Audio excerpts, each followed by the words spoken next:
Je suis Nazir Sall, le président du CNCR.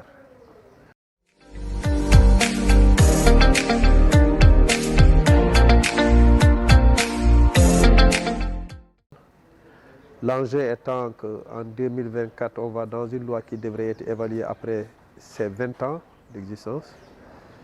Nous avons été partie prenante de cette loi au départ, avec une forte contribution des acteurs de la société civile d'une manière générale et particulièrement des acteurs des organisations paysannes, dont le CNCR.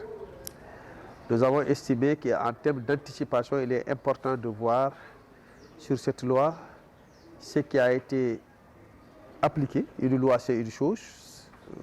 La deuxième chose d'une loi, c'est l'application.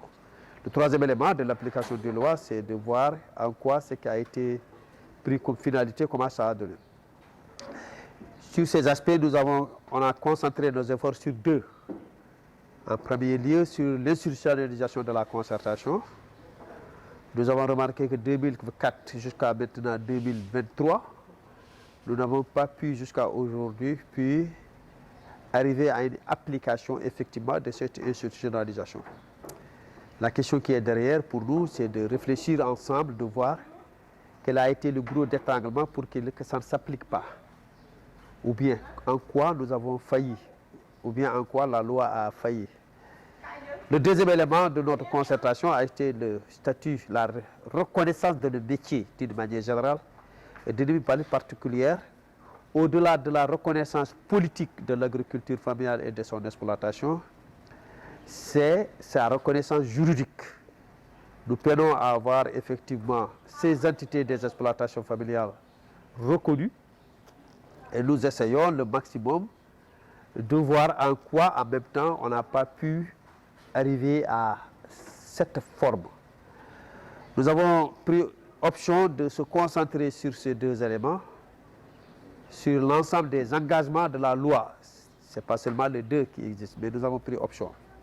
C'est dans ce sens que nous avons essayé de parler avec les parlementaires qui se sont engagés avec nous d'amplifier ce débat par des questions orales et écrites et au-delà de voir d'ici 2024 sur quoi on devrait se concentrer pour améliorer mieux la mise en œuvre de cette loi.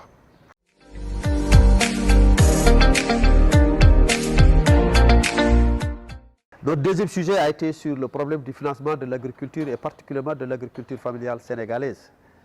Là, ce qui a été important pour nous, c'est en termes d'accessibilité de ces financements, mais au-delà de l'accessibilité, effectivement, d'arriver à une baisse des taux de financement, que ce soit sur le plan investissement.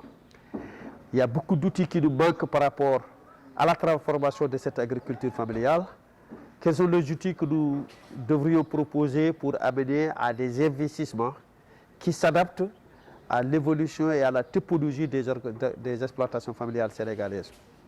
Nous pensons qu'il y a eu autant d'efforts qui ont été faits sur le financement de l'agriculture, mais il est force de reconnaître qu'en même temps qu'il y a beaucoup de choses à améliorer dans ce sens de ces financements.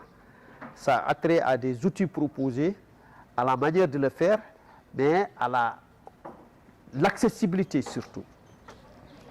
Nous sommes dans des filières importantes et tout ça, nous essayons de les lier à cette volonté de l'État sénégalais d'arriver à la souveraineté alimentaire du pays.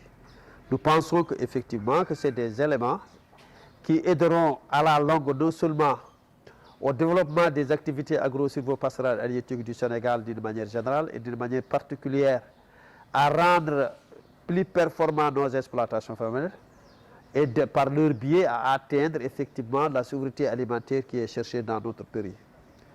C'est une des finalités que le CNCR a toujours poursuivi et qu'elle continuera à poursuivre. C'est comment aider à améliorer nos métiers pour arriver à un développement agro-silvopastoral halieutique harmonieux pour le bien-être des citoyens sénégalais.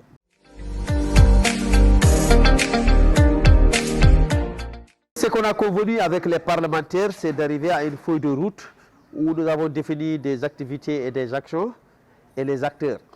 Nous, on s'est engagé dans notre parti à apporter le maximum d'informations par rapport au sujet que je viens de dire, que ce soit sur le financement, que ce soit sur la révision de la loi. Les parlementaires par leurs différentes commissions, que ce soit la commission de développement rural ou bien la commission qui s'occupe de l'application des lois, nous a promis et s'est engagé à porter sa contribution et porter le débat au niveau de leur institution. Ils ont la légitimité effectivement de légiférer, mais au-delà du suivi du développement de notre pays. Et cette feuille de route devrait être applicable d'ici 2024.